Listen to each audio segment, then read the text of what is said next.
शान्तिमा प्रवेश गरेकी छिन्। परमेश्वर पिता प्रभु तपाईँलाई धन्यवाद। अनि यहाँ जति पनि भेला हुनुभएको छ आदरणीय बोजूका आफन्तजनहरू परिवारजनहरू हुनुहुन्छ, साथै मण्डली सेफ लाइफ मण्डली परिवारहरू हुनुहुन्छ। प्रभु हामी एक एक जीवन तपाईँको हातमा राख्दछौँ अनि विशेष गरी आजको यस दासहरू सेवकाईलाई सुरुदेखि अन्तसम्म पवित्र आत्मा तपाईँले सहायता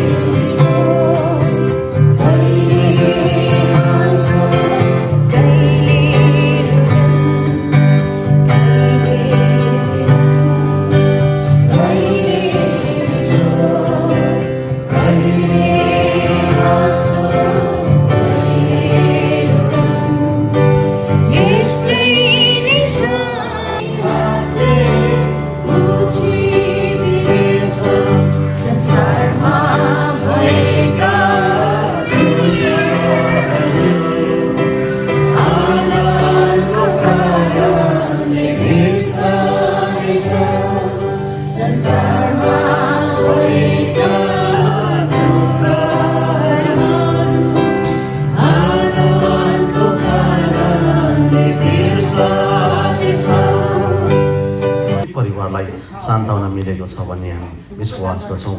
अब हामी स्क्रिप्चर रिडिङमा हामी जानेछौँ। पवित्र बाइबल धर्मशास्त्रबाट हामी केही खण्डहरू पढ्नेछौँ। म यसको लागि आदरणीय मेरी दिदीलाई म यो समय दिन चाहन्छु। 42 दिनको 58 पदसम्म म हजुरको माझमा पढ्न गइरहेको छु। यहाँ यस्तो लेखेको छ, मृतकहरूको पुनरुत्थान पनि त्यस्तै हो।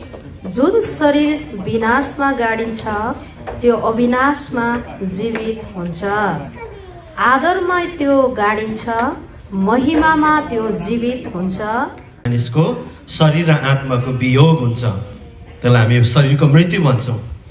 तर जब हामी परमेश्वरदेखि सधैँको लागि अलग हुन्छौँ त्यो चाहिँ डरलाग्दो मृत्यु हो। त्यसलाई अनन्तको मृत्यु, त्यसलाई दोस्रो मृत्यु भनिन्छ। किनकि पहिलो मृत्यु चाहिँ यो शरीरको मृत्यु हो। धनमाया राई कुलुङ राई भन्नु, उहाँ भुटानको खाना भर्ती भन्ने साम्ची भुटानको खाना भर्ती भन्ने ठाउँमा जन्म लिनु भएको रहेछ। उहाँ 1945 मा जन्मिनु भएको रहेछ। अनि साथै उहाँ अब त्यस्तै अब भुटानबाट अब हरेक कुरा भएर भनिदेऊ न एउटा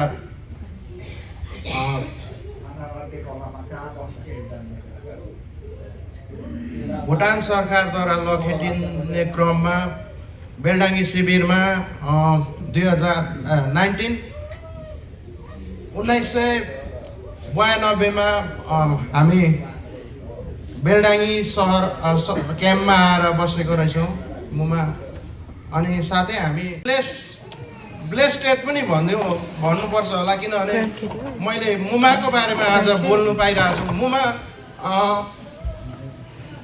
म फेरि यस्तो उयो पनि हो कि करिब म 21 महिनाको हुँदाखेरि मेरो बहिनी जन्मियो। त्यो कारणले गर्दाखेरि दुधे बालक नै थिए भनिदेऊ न। नेपालमा त अब 5 वर्षसम्म पनि दुध खाएको भनेर सुनिन्छ।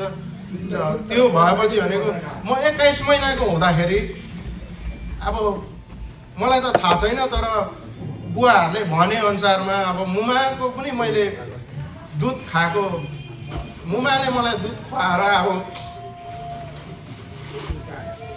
त्यो 21 महिनाको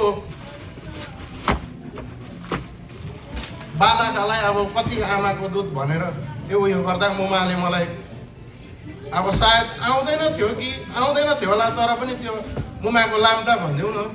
त्यसरी अब फकाउने कसरी हुन्छ, नानी अब रुन्छ भनेर चाहिँ फकाउनु त्यसो गर्नुहुन्थ्यो अरे।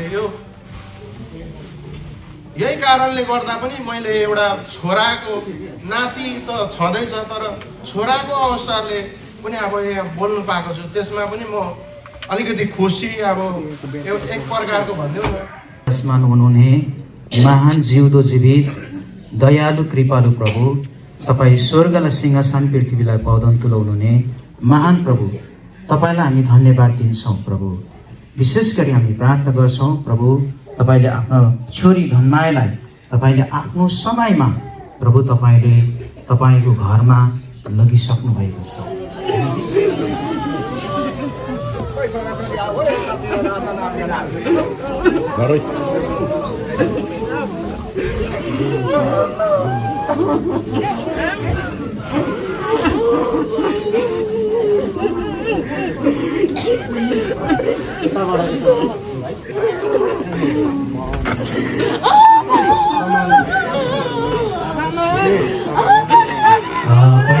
परिवारजनले हामीलाई हेर्नुहुन्छ, त्यस पछाडि हामी अरूले चाहिँ यताबाट आउँ है, यता तपाईँको राइट साइड मेरो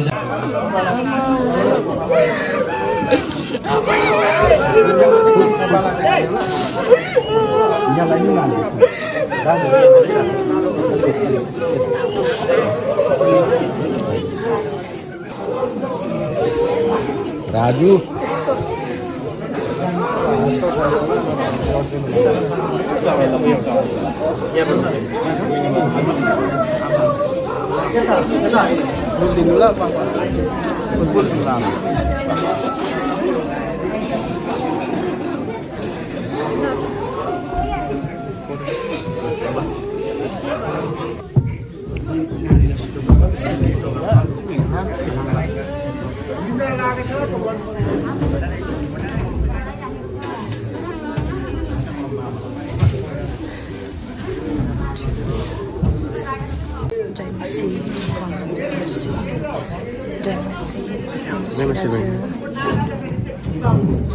तपाईँलाई प्रभु तपाईँले यात्रामा सहायता गर्नुभयो प्रभु, अनि बाँकी समयहरू तपाईँको हातमा लिइरहेको छौँ। तपाईँले सुरक्षा दिनुहोस्, धन्यवाद छ प्रभु। विशेष गरी धन्यवाद आमालाई तपाईँको हातमा लिइरहेछौँ अनि हामीलाई विश्वास छ प्रभु तपाईँमा सुरक्षा छ भनेर प्रभुजी।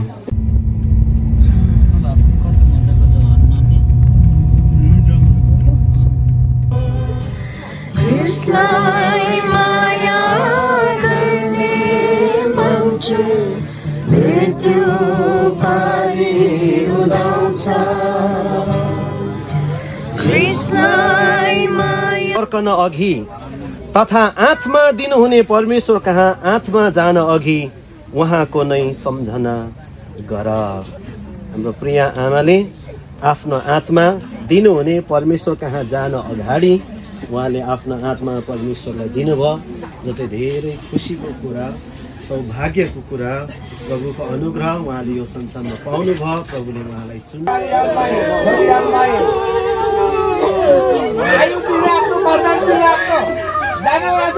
सृष्टि गर्नुहुने सारा ब्रह्माण्डका मालिक, हामीलाई जीवन दिनुहुने परमेश्वर, हामीलाई बनाउनु हुने परमेश्वर र यो संसारमा रहँदा हाम्रो जीवनको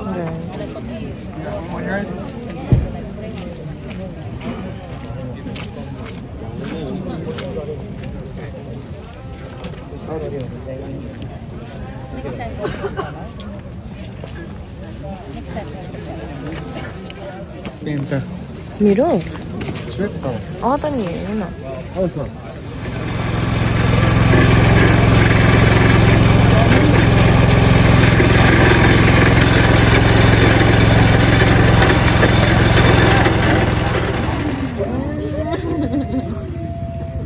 हुन्छ ल, हाम्रो प्रिय आमा धनमाया राईलाई हामी प्रभुको हातमा समर्पण गर्दै बत्ती अर्पण गर्दछौँ।